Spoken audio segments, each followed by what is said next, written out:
dia, pessoal. Antes de mais nada, eu só quero falar um pouquinho sobre a Duas Rodas, antes de eu começar a minha apresentação, porque quando a gente fala em Duas Rodas, a maioria das pessoas acredita que nós somos uma empresa de moto ou uma empresa de revista. Nós não somos isso. Nós somos uma empresa genuinamente brasileira de ingredientes para alimentos e bebidas. E para falar sobre isso, eu trouxe dois assuntos principais que eu quero dividir com vocês. Um pouco é sobre colocá-los na mesma página sobre as transformações do mundo. E vou falar um pouquinho sobre consumidores transacionais. Cada vez mais, as empresas estão lançando mais produtos e serviços. Mas a gente repara e nota que nós encontramos os consumidores cada vez mais insatisfeitos. Isso talvez é um problema da nossa geração, que é extremamente ansiosa. Ela é extremamente imutável, ela está mudando a cada momento. Então, aquilo que eu lancei hoje acaba se tornando obsoleto num curto espaço de tempo. Nós colocamos isso, a culpa um pouco nas indústrias que fazem isso. Na verdade, isso é o típico comportamento dessa geração Y, que eu me incluo nela. E cada vez mais a gente tem percebido que está difícil para as empresas se diferenciar. E as empresas estão percebendo que o foco delas não pode ser mais... e as empresas estão percebendo que elas precisam cada vez mais criar e gerar valor para a organização e seus produtos. E essa mudança está acontecendo porque elas estão parando de olhar um pouco para o produto e para dentro das empresas e estão começando a se conectar mais com os consumidores. Isso é um reflexo, porque os nossos consumidores hoje eles estão cada vez mais hiperconectados. E aproveitar esse movimento, essa conexão com esse tipo de consumidor que está cada vez mais transacional, ele sim pode, de fato, criar vantagens competitivas para nós e desenvolvermos produtos que tenham o maior valor percebido pelos nossos clientes. Essa foi uma das maneiras que nós encontramos para desenvolver esse projeto, que eu vou falar um pouquinho sobre ele mais à frente. Mas, para isso, eu gostaria de convidá-los para a gente fazer uma viagem rápida ao tempo.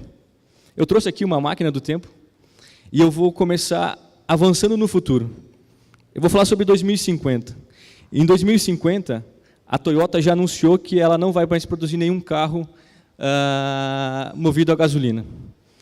Tá, 2050 está muito longe, Fernando. Vamos voltar um pouco. Então, vamos para 2045. Em 2045, a gente vai ter a primeira base lunar chinesa com pessoas de verdade morando lá dentro.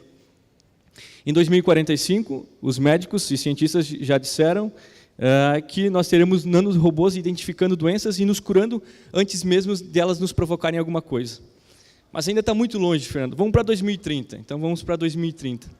Em 2030, já vai ser massiva a impressão 3D.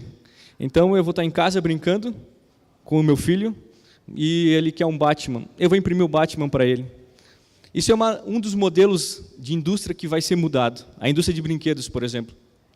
Em vez de sair para comprar, eu possivelmente vai imprimir na hora aquele brinquedo. Então, quebrou meu Batman, eu imprimo um outro Batman na hora. Isso vai ser massivo. Então, em 2030, possivelmente, nós teremos impressoras 3D como nós temos micro-ondas nas nossas casas.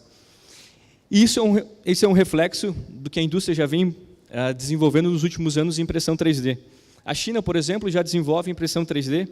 Não só a China, mas em alguns países, mas vou trazer a China como exemplo. Ela desenvolve casas para a população mais pobre através de impressora 3D. Ela tem imprimido casas e entregado para a população mais carente na China. A Airbus está construindo a maior impressora 3D do mundo. Ela quer imprimir grandes partes dos aviões de uma vez só. Em 2030, nós teremos as cidades inteligentes, né, as Smart Cities. E toda a energia gerada vai ser devolvida para a rede, o excedente, e vai ser uma nova maneira de nós interagirmos com as cidades. Até porque em 2030 a gente possivelmente não terá mais semáforos, porque a partir de 2020 os carros já serão, os primeiros carros autônomos já estão na rua. Isso é o que dizia alguns especialistas, mas isso já aconteceu 4 anos antes. Então, alguns especialistas diziam que na próxima Olimpíada nós teríamos já carros autônomos, mas isso já aconteceu, já está acontecendo nos Estados Unidos e ele só está esperando uma parte regulatória ainda, que não existe uma lei clara para automóveis autônomos. Então, o Uber, por exemplo, ela precisa mandar ou engenheiros de software dentro dos carros ou motoristas para acompanhar os carros autônomos. A máquina está ligada ainda. Lembra que eu falei que a gente estava falando sobre uma máquina do tempo? Eu vou aproveitar que ela está ligada e eu quero ir para o passado. Essas coisas aqui parecem que nós sempre vivemos com elas, né?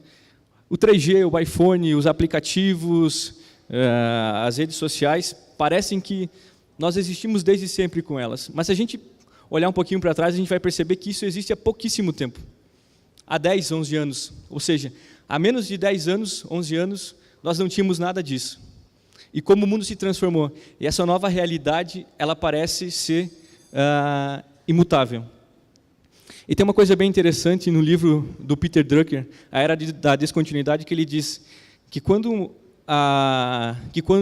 os consumidores eles atravessam uma ponte, eles queimam essa ponte para nunca mais retornar. Significa que aquelas mudanças promovidas pelos consumidores, que a gente está falando sobre eles, são transacionais, e eles querem fazer parte do processo de desenvolvimento dos nossos produtos, eles querem produtos que conversem com eles, que tenham um propósito claro para eles. Eles estão queimando essas pontes para não retornar mais. As empresas que não entenderem isso, elas vão ficar fadadas a se tornarem irrelevantes num curto período de tempo. Tá, mas o que isso tem a ver um pouco com tudo que a gente está falando aqui e o que isso tem a ver com o nosso dia a dia? Quando eu comecei a apresentação, eu coloquei essa frase, mas não falei nada sobre ela. Passado, presente e futuro são apenas ilusões, já dizia o Einstein. Eu não vou entrar no mérito científico dessa afirmação, mas eu só quero trazer uma discussão. Às vezes, aquilo que a gente imagina que vai demorar muito tempo para acontecer, ela acontece numa velocidade que a gente não previu. Então, é uma discussão que nós temos muito na nossa empresa, algumas pessoas acreditam que vai dar tempo. Não, vamos esperar o que vai dar desse movimento, para aí sim a gente abraçar ele. Vamos esperar amadurecer um pouco isso. E quando a gente viu, aquilo que parecia futuro se tornou passado. Quando você vai abraçar aquela oportunidade, ela já se foi. Então, esse é um desafio constante das nossas organizações. Eu trouxe aqui rapidamente, essas aqui são as 3 principais revoluções, e eu não vou entrar para falar sobre elas, vocês já conhecem muito bem, mas eu quero só apontar um negócio aqui. Em apenas 3 momentos, né, da nossa humanidade, a gente teve que atualizar o nosso mindset. Mas mais do que isso, a gente não está vivendo apenas uma mudança de era, né? A gente está indo para a próxima revolução, que é a revolução pós-digital. Mas é uma mudança na velocidade. Está muito mais rápido daquilo que a gente poderia imaginar.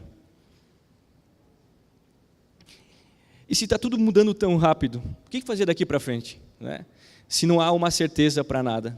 A gente está tateando várias coisas, e eu digo que a gente está tateando na Duas Rodas também muitas coisas. E aí nós nos inspiramos no que o Elon Musk diz: a melhor maneira de você prever o futuro é você moldá-lo. Essa é uma maneira que nós encontramos entre uma das nossas iniciativas de mudar esse futuro. O Elon Musk, para quem não conhece, é da SpaceX e de algumas empresas de tecnologia, da Tesla. Tem um outro dado que não é nosso, é do ex-presidente da Cisco.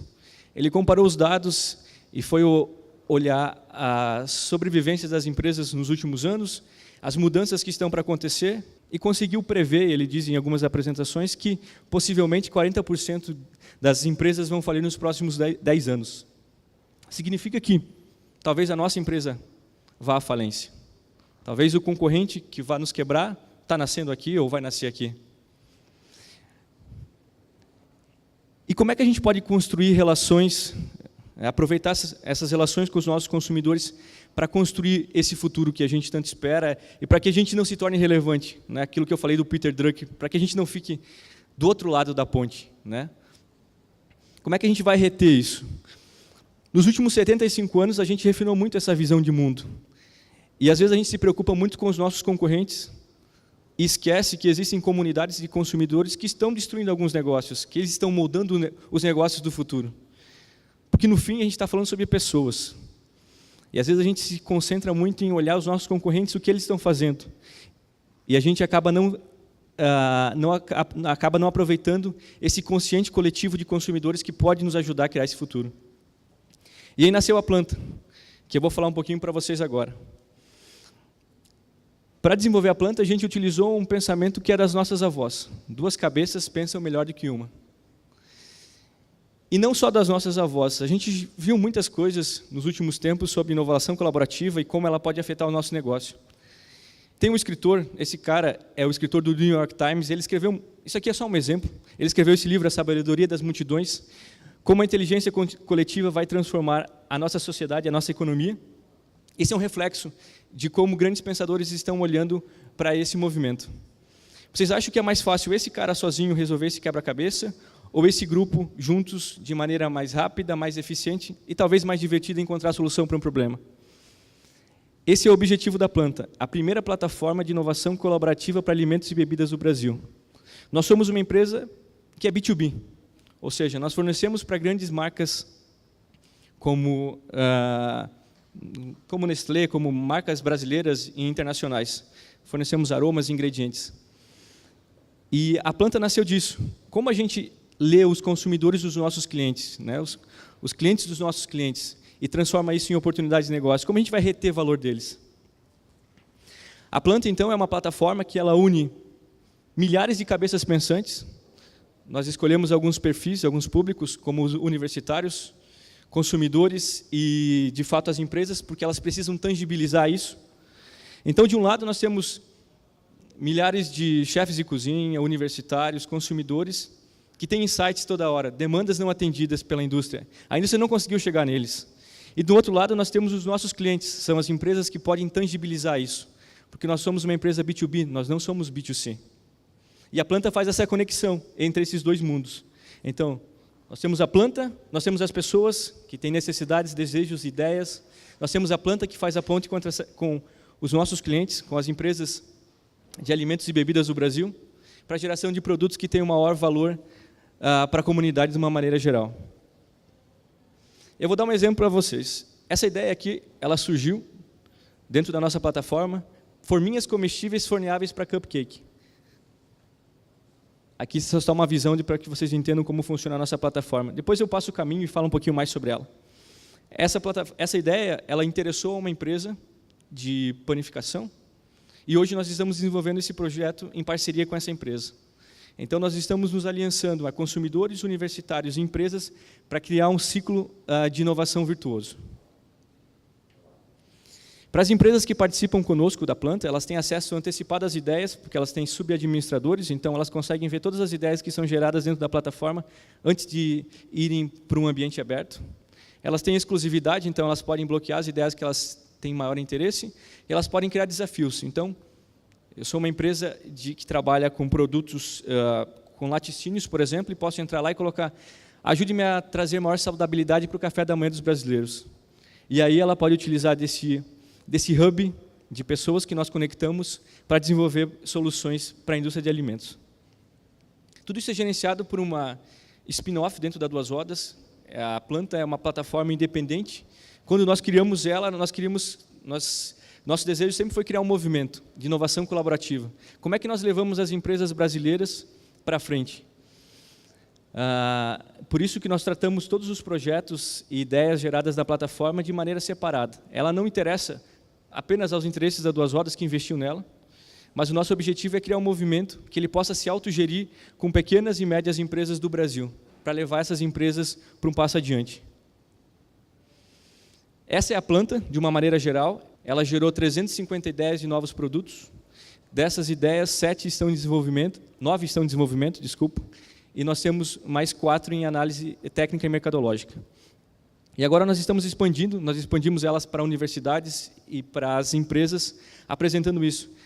Porque um dos principais públicos da Planta são universitários. Existem milhares de pessoas que ainda não existe uma conexão clara entre a universidade e o mundo corporativo. Então, a Planta dá a possibilidade, se eu sou universitário, eu acesso alguma ideia, e se eu tenho alguma capacidade para ajudar a desenvolver, eu posso escrever lá como eu poderia desenvolver essa ideia, e se for interesse da Duas Rodas ou de uma empresa parceira da Duas Rodas que queira desenvolver isso, nós podemos convidar essa pessoa, como já aconteceu, para nos ajudar a desenvolver esse projeto.